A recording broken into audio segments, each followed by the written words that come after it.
Hey folks, so I'm going to take this opportunity to answer some questions relating to the Venezuelan crisis. I'm doing so after reading a post asking for Venezuelans to record videos explaining their experience and their understanding of what's happening so that we can better inform the international community, as there has been some slightly dodgy reporting going around relating to what's happening. So I know that I don't look Venezuelan, but I am. My name is Michael O'Callaghan Cañizares. My mother was Venezuelan. I am living in Ireland at the minute, but I did grow up, spend most of my life in Venezuela, and I left only a few years ago. So I was raised under Chavismo for a long time, and I've only, in the last few years, lived in Ireland. So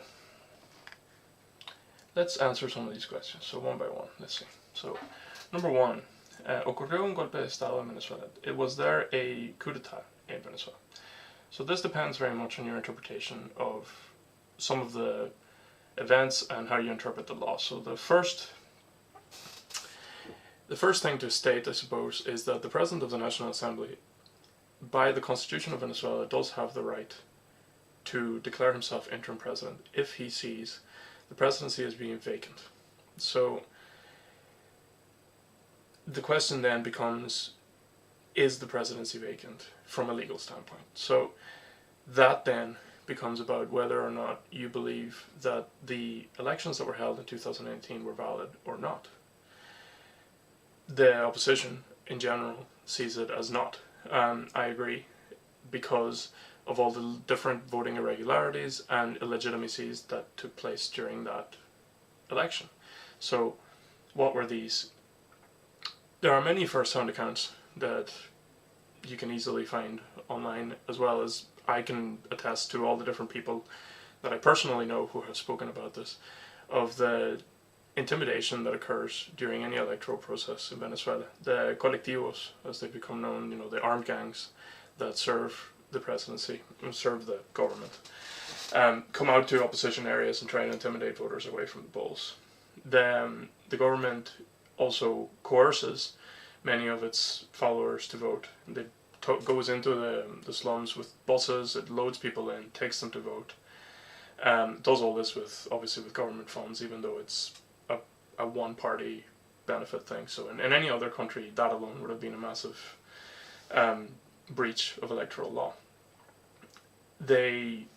Many of the people feel like their benefits or their access to food or their employment may depend on whether or not they back the presidency or whether or not they back the government, because this is how they're made to feel. There is this deep connection between the social benefits that many on the left, and I consider myself, center-left certainly, see as Chavismo having gained all these social programs that are really good for the people, but they come with a price. It's not everybody benefits, it's the loyal followers that benefit. And even now, now nobody benefits because there isn't enough money to actually make those programs work properly anymore. But for a long time, it was deeply tied into the loyalties of the people. So those are some basic irregularities that have been true for several elections before that, not just that one. Even the opposition won election had a lot of this, but the opposition managed to win anyway. There was enough of a show of support to surpass those odds. And those problems because even at least at those stage we hadn't got into actual ballot stuffing and vote rigging yet. So what else made it illegal? Most of the well-known opposition candidates were barred. So if you think about this in local terms, so if we're talking about the UK, that would be like having a general election tomorrow, but Theresa May saying that Jeremy Corbyn couldn't run, just because some made-up legal reason he can't run. So Labour would have to scramble to get a new candidate just before an election, and that's what the opposition had to do. They chose not to do it. They boycotted the process, but that's what the government was forcing them to do. All their key players, Enrique Capriles, Leopoldo Lopez, Maria Corina Machado, these people were all told that they could not run. So, or they were jailed in the case of Leopoldo Lopez. So that meant that the opposition wasn't given a fair shot. not by any standards. It would be like, again, it would be like in the US, Trump says to Hillary, "Oh, because of the emails, you can't run." Something that's just made up or ridiculous, or that nobody, there's no good evidence of whatever the ridiculous crime is they're being accused of. So because of this, the opposition didn't have a fair shot. So obviously they boycotted the elections. The elections went on ahead. Obviously Maduro won, because nobody had any doubt that he would win, obviously. But even then, with all of this, there is severe doubt as to whether the numbers that the CNA, the electoral body, presented, whether they were even true. Because it seemed to show that a lot of more people voted, where there's a lot of evidence that a great deal of people boycotted the vote as well. So we've got the vote out of the way. So that means that at the end of the day, it means that that election was illegitimate, hence we don't recognize that Maduro won on fair terms, so we don't recognize that it is the will of the people that he be the president anymore. So it's not about a partisan thing. It's not whether you're left or right. And actually, this is a key point to make. Many of the parties in the Venezuelan opposition are center-left or left. Actually, Voluntad Popular, which is the party that Juan Guaidó is a member of, is definitely left of center. So this is not a right-wing thing. Even though, yes, as many will point out, it is being supported by the United States, which is, at the minute anyway, right-wing, and many other right-wing governments. And yes, there is a partisan element to it from the international community, because they feel, obviously you're going to get more support from people who want to dethrone this leftist symbol in Chavismo. The point is that we need to detach this left versus right narrative, because it's not what's happening. The fact that all these right-wing people are supporting Guaidó, I'm sure he's happy for the support, but that's not, that doesn't reflect on his politics or on the politics of many of the opposition groups necessarily. Right now, it's just about getting out, and some people have pointed out, oh, but Guaidó doesn't have a proposal for what he's going to do. Nobody cares about that right now. What we know is that Chavismo cannot continue, and that's not an ideological thing. It's the fact, the economy is crumbling. Some would argue that this is because of socialist policies. I would argue that those socialist policies were implemented with no logic as to how they were going to be funded in the long term beyond the oil. And when the oil ran out, they just didn't work anymore. There was no plan B. There was no sense in how that was put together. So, where I personally believe that you can still achieve certain elements of socialism in a logical way, certainly Chavismo was not doing that. So they are not a beacon for the left to identify or rally behind, and they shouldn't be, and they shouldn't get any support from left people, or from common sense left people, let's put it that way. So, was there a coup? I believe not, for the reasons that have been stated. The National Assembly President has the right to declare himself interim president if he sees the presidency as being vacant, and for the reasons I have explained, he sees it as being vacant, and he legitimately has reason to believe that it is vacant. So, who is this guy Juan Guaidó? That's question number 2. He's the president of the National Assembly, and that's really all he is. He was very unknown even to Venezuelans before this. He's a member of Voluntad Popular, which is Leopoldo López's party as well, so if you know who he is. Again, they're center-left. They believe in the importance of business, but they also have, strong policies to do with, helping the poor and with, social programs and all those things. So they're not right-wing by any means. Es verdad que el bloqueo económico de Trump tiene a Venezuela pobre. ¿Por qué los medios progresistas no hablan de Maduro como hablan de Bolsonaro? Why do progressive, as we call them, media not talk about Maduro in the way that they speak about Bolsonaro? So Bolsonaro being the president of Brazil, who's very right-wing, not very crazy. Honestly, I don't know. There's a theme that's been going on for years where people feel like they need to be unbiased when they talk about Venezuela, and I'm in favor of being unbiased, but they feel like they need to see it as a problem that has two sides that are equally valid. And I think that's a fallacy. I think that's, that it's not left versus right, as I've stated before, and that is the narrative of the Chavista regime, is to make it a left versus right. They do that whenever they refer to the opposition that as I've described, is not right wing. For the majority of it isn't right wing, but they still refer to it as the far right opposition. Everybody who's against them is far right. Everybody who's against them is a Nazi. Everybody who's against them is a fascist. And that's just the attacking narrative of a populist, of a demagogue. And that's the same that you get. It's in my opinion anyway. I'm sure there's probably a lot of people disagree. That's Trump. That's Bolsonaro as well, to some degree. It's these people that just, they make it as their politics is of attack, is of aggression, and that's not what this is. It's not left versus right. It's not a fight between two equally valid ideals fighting for survival in Venezuela. It is a fight between an ideal that has died and that has failed, and that is now trying to just hang on to power through authoritarianism. That's all it's trying to do. Es verdad que el bloqueo económico de Trump tiene a Venezuela pobre. Is it true that the economic blockade of Trump has Venezuela poor? Well, it's probably true that the economic blockade is making things worse. Sure. It's about pressuring the Maduro regime, and I understand why they're doing it.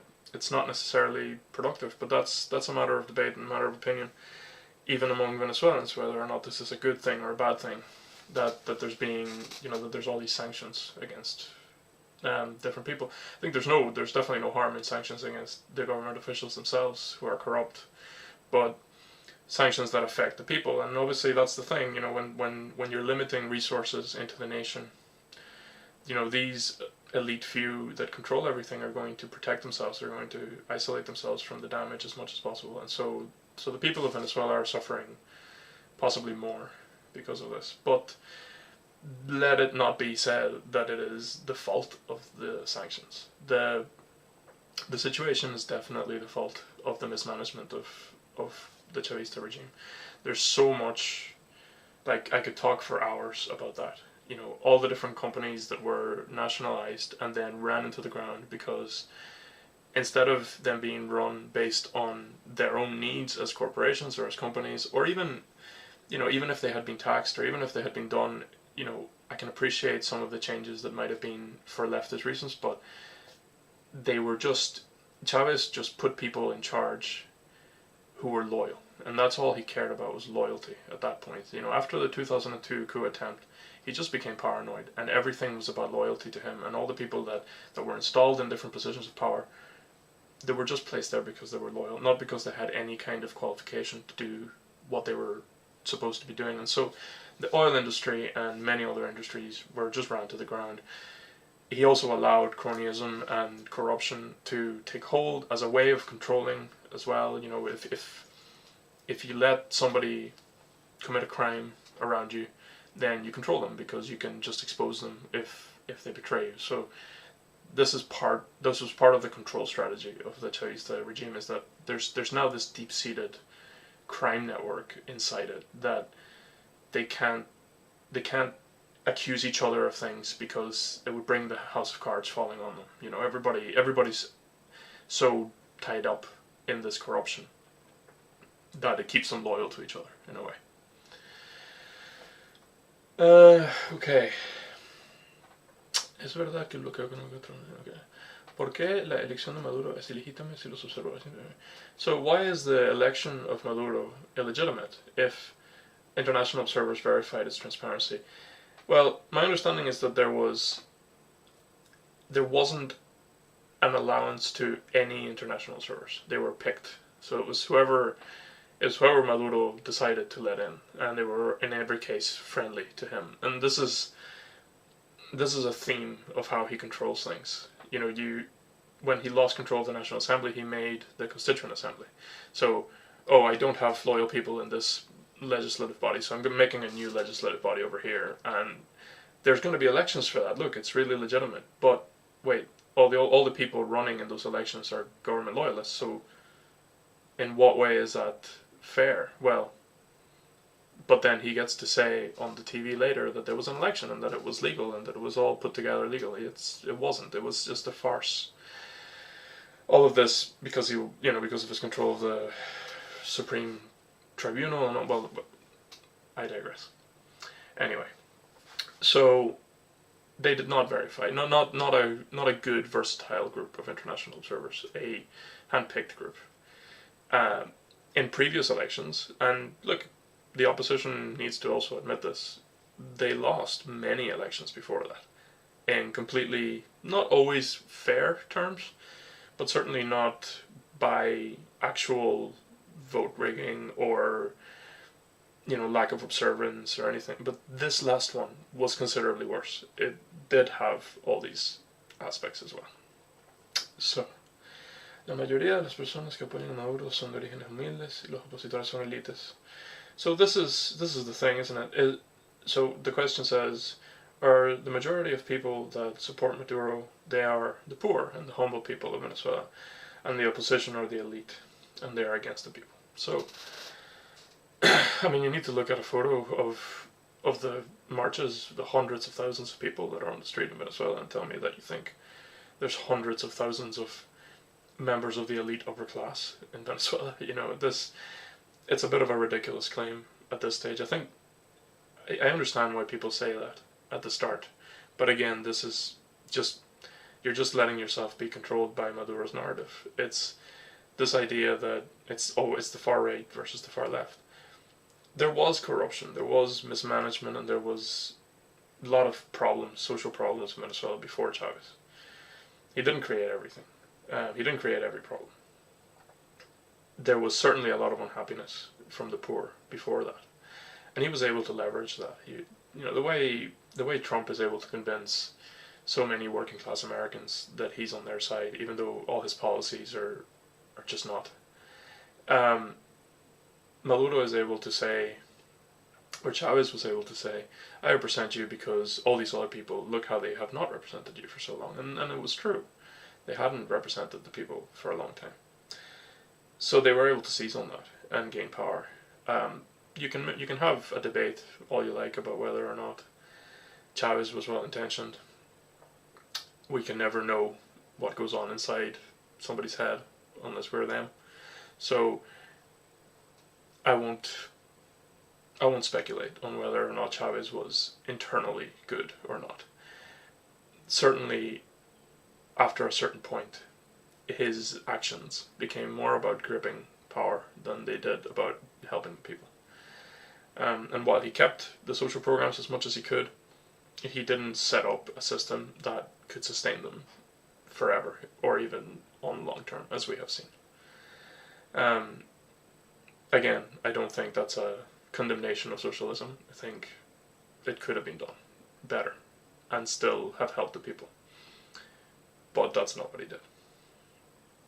Whatever, changes to inequality and whatever benefits were brought, and they've been lost now. So certainly Caracas and Venezuela is now in a much worse place than it was before Chavez came to power. Whatever improvements were gained, they've been lost. ¿Cuál es la situación con los militares? What is the situation with the military? Well, I won't pretend to be super well informed about this particular element of it. My understanding is that the upper brass is essentially very well connected and very well paid and very well tied up in the financial corruption of the country and in all the different stuff. So they're not going to turn because they've got too much to lose. But the individual soldiers and even the middle ranking officers are, for the most part, I think, against the government. That seems to be the reporting that I'm hearing. Again, it's so hard to know, really, isn't it? And what do you believe and what do you not believe? Certainly, an average soldier is suffering the economic crisis pretty much just as much as everybody else is. So they couldn't be happy, and I can't imagine that most of them are. So why do they not rise up? Well, that's not an easy thing to say. It's easy from the outside to think, oh, if this was happening in my country, I'd take up arms. But this idea of killing other people, of having a war, nobody wants that. The idea that would get us out, we've seen Syria, Iraq, Afghanistan, all these places where allegedly soldiers were coming in to bring freedom, and it just doesn't work out that way. I think if there was an invasion of Venezuela, that would be overall for the worst. Even if it did unseat Maduro, it would make him a martyr of his cause. It would make them, in a way, morally right, and it would create all these pockets of terrorism inside Venezuela. I'm sure that the colectivos would just turn into guerrillas. They would just turn into something. It would turn into something that would just go on and on and on. I live in Northern Ireland now, and there's a bit of that here, and it's just, that's not the route you want to go.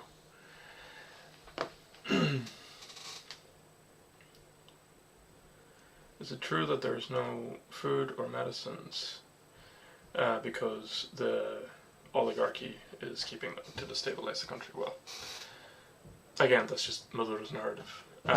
There's no evidence of that I'm aware of. I don't even know how to answer that. Just no. The people are not able to buy. They don't have access to foreign currency, so they're not able to import. That's basically what all this is about. Currency control. And, the government trying to overly control the economy in a way that's impossible. And so they've choked it.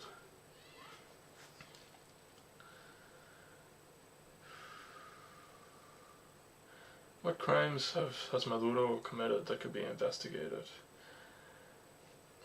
I'll let that be answered by somebody else.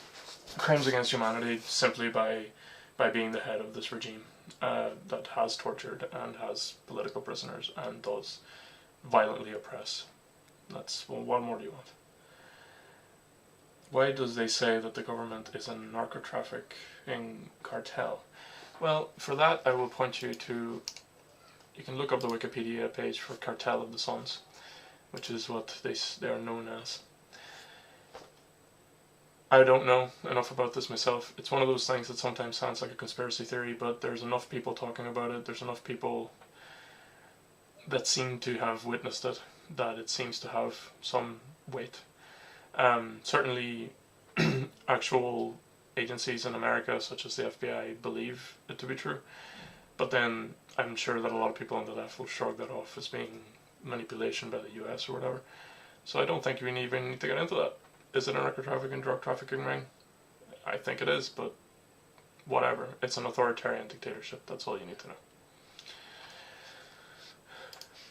Okay, well that seems to be it. I hope that was helpful to anybody, and I will answer any comments. Cheers.